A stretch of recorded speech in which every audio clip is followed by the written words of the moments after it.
Could you be giving yourself wrinkles?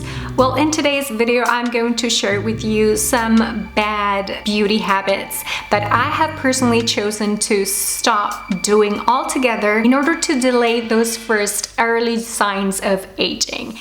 Between concrete walls, there's a place for us. I wanna go, do you wanna follow? Hola gente! What is up, my badass angels? Personally, I think that wrinkles are a result of actually using our face and our face muscles to show emotion. So wrinkles should actually be celebrated. Now, that doesn't mean that I want to accelerate my aging process, if that makes sense. My goal personally is to just look my age and have people tell me, oh, she takes good care of herself. So here's my list of those things that one day I realized, probably are better off not doing that. So the first thing is dab and do not rub. This can go from like waking up in the morning and having that bad habit of rubbing your eyes, or when you are feeling sleepy at night, some people also rub their eyes. Don't do that.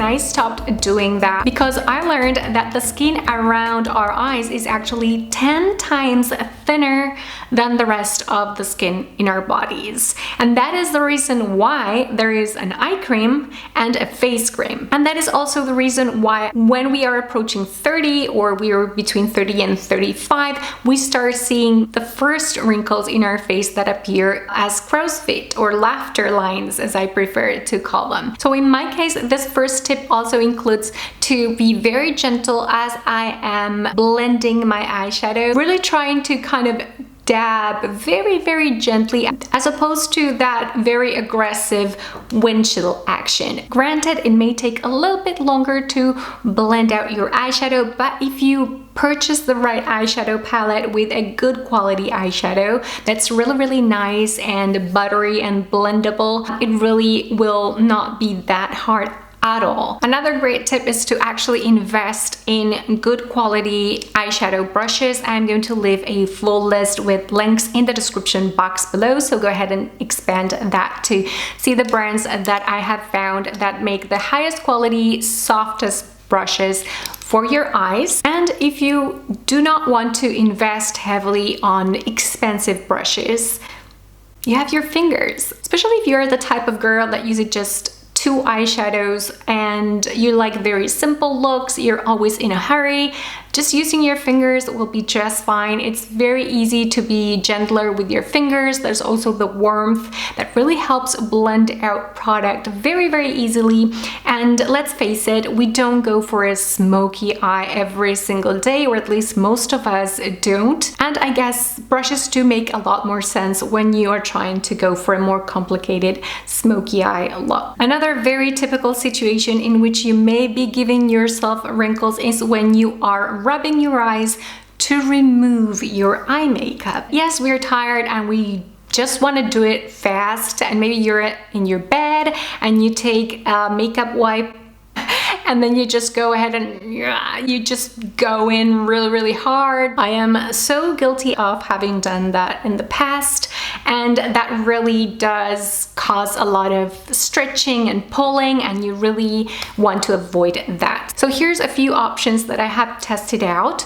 You guys should really, try different things until you find the perfect product for you that really melts down all your eye makeup. First is this Bioderma Micellar water. This is for very sensitive skin, and it is meant also for your eyes. This works amazing. It is a little bit expensive, so let me give you a few other alternatives. You can also try good old coconut oil. It will also help to keep the area around your eyes hydrated, and also helps your lashes stay deeply conditioned. So there's a few reasons to test out this one to remove eye makeup, or your entire makeup if you want. And lastly, there's a few celebs that swear by baby oil. This is very inexpensive, and if it's good for your baby's very delicate skin, it is good for your skin as well. Now, feel free to test it out. I personally prefer any of the other 2 options. All right, so the next thing to avoid is baking. It may look flawless if you are in your 20s and you have oily skin. But if you are over 30 and your skin is starting to become more on the dry side, definitely avoid that. Personally, I have that very annoying and complicated combo skin type. I get oily on my T-zone as the day progresses, but I have learned from a very early age from my mom, who is now an evergreen beauty, to actually embrace those oils. And as far as you are producing some of those natural oils, you are less likely to get wrinkles. So yeah, first thing is to embrace them. The second thing you can do is you can use the tiniest amount of powder, and it needs to be a very good loose powder. I swear by this one by Natasha, Denona. This is the Invisible HD face powder in the shade 01 light medium, and I apply the tiniest amount around my nose, not getting close to the eye area at all, and definitely not baking. A little bit in my forehead and right there where I get greasy, and I used to do it on my chin, but I don't get greasy on my chin anymore. So what you can do if you see yourself getting oily throughout the day is add a little bit more powder later, so you can just carry this in your purse, or you can just blot, which I believe is the best thing you can do, because powder layers, they start looking weird as they add up. So I got this AOA Studio blotting paper. I think it was for like $1, and there's a few sheets in here. Oh, here it says 50 sheets for like $1 or something like that. And this is perfect for your purse, and it's pink. And you basically just press this, and you see, and you just, yeah, sorry, this is gross. This barely removed any makeup at all, and I look a lot more matte on the center of my face, which is the area where we want to look matte. I would never blot on the outside, because generally that's where you would apply highlighter. So think of your oils as a natural highlighter, why not? The next thing is to favor cream and liquid makeup products as opposed to those very powdery ones, which will only dehydrate your skin. I think by now you are getting the full picture, and that is avoiding as much as possible anything that will dehydrate your skin, because when there is a dehydration, there's more wrinkles. So let me give you a few examples of makeup products that I stopped using and what I'm using now instead. So the first thing I did was stop using powder foundation. So maybe in my 20s, when I was a disco ball of grease, I could definitely get away, and I even needed a powder foundation to stay matte all day long. And I was a huge fan of these Clinique Almost Powder Makeup with SPF 15. I was obsessed. This is still a very, very good product if you have very oily skin and you're super young. Good for you. Yeah, great alternative. So I replaced that one with the Too Much Lumi Cushion Foundation. This is currently my drugstore favorite, and I believe it's actually discontinued, so I have stocked up. For a little bit more coverage, there's the Tarte Founcealer. It's really good. And for days in which I have a rather good skin day and I don't really need that much coverage, I go with BB creams, and this is my drugstore favorite, the Rimmel Insta Flawless. Very sheer, but it does give you an extra something of radiance and evens out your skin tone. But I feel that even a more important step in preventing laughter lines was to replace concealer. They are great concealers, do not get me wrong, but they are kind of very, very mattifying and drying. They didn't look good on me anymore because of their very powdery mattifying finish. They not only dehydrated my skin, but they also got into those fine lines and they made me look like I was older.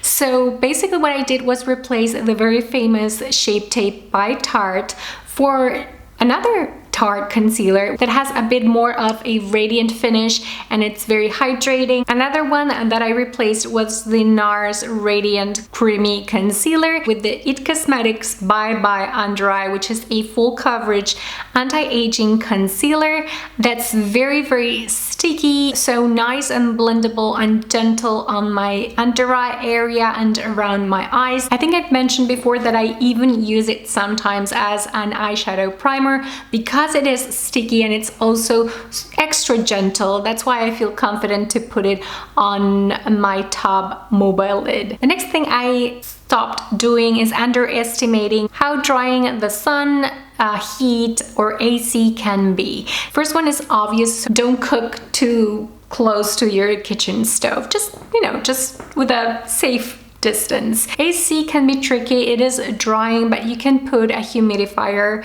in your environment. If you are lucky and you live in a humid city like I do, then that's bad for your hair, but it is great for your skin. Plenty of water, and yes, I said water, not coffee, not alcohol, not sodas, just good old water, and that really helps keep your face plump. In fact, on the days in which I fail to drink enough water, I instantly notice that on my skin. I have personally never ever started smoking. I just know that if I had, I would be terribly addicted to nicotine for some reason. So I really am very blessed that I never fell into the temptation. Like any addiction, I am sure it can be very hard to break, but if all the types of cancers associated with smoking are not enough, here's still another more vain reason to free yourself from that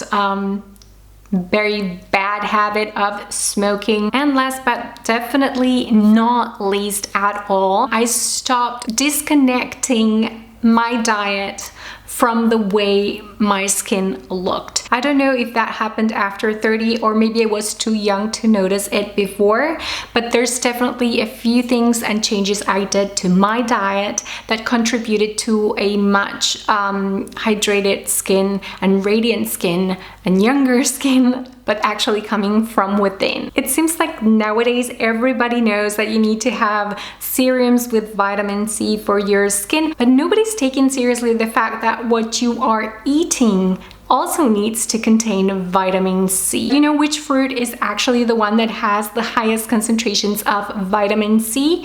That is kiwi. So incorporate a kiwi into your life. And I know that people hate it when they go to the doctor, either the dermatologist or whatever doctor, and they tell you to change your diet and you're like, come on, just prescribe me a pill. And that is so funny to me, and I definitely used to be like most people on that department, you know, give me the magic pill. But one day it hit me, like, actually the pill and food, they both enter my body through my mouth, they go through the exact same digestive system, and they absorb, you know, on my stomach. Why do I believe more in the pill and not on the impact of food? So I started thinking of food as my medicine. So there's a few things I started incorporating in my diet, and I saw a dramatic and instant change. Like I'm telling you, one day to the next. Detox every morning with hot lemon water. It does work. The other thing that I noticed had a huge impact on my skin was staying away from dairy. I know it can be hard, but definitely give it a go at least for like 2 weeks and you will see what I'm talking about.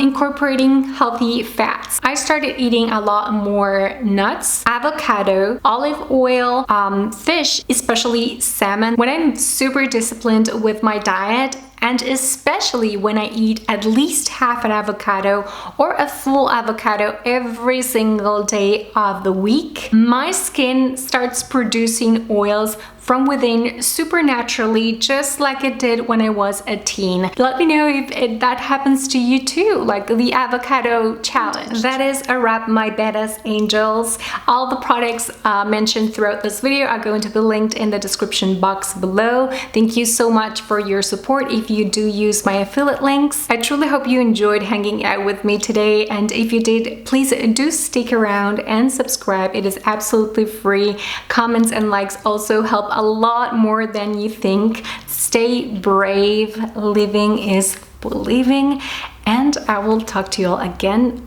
on my next one. Ciao. Do you wanna follow?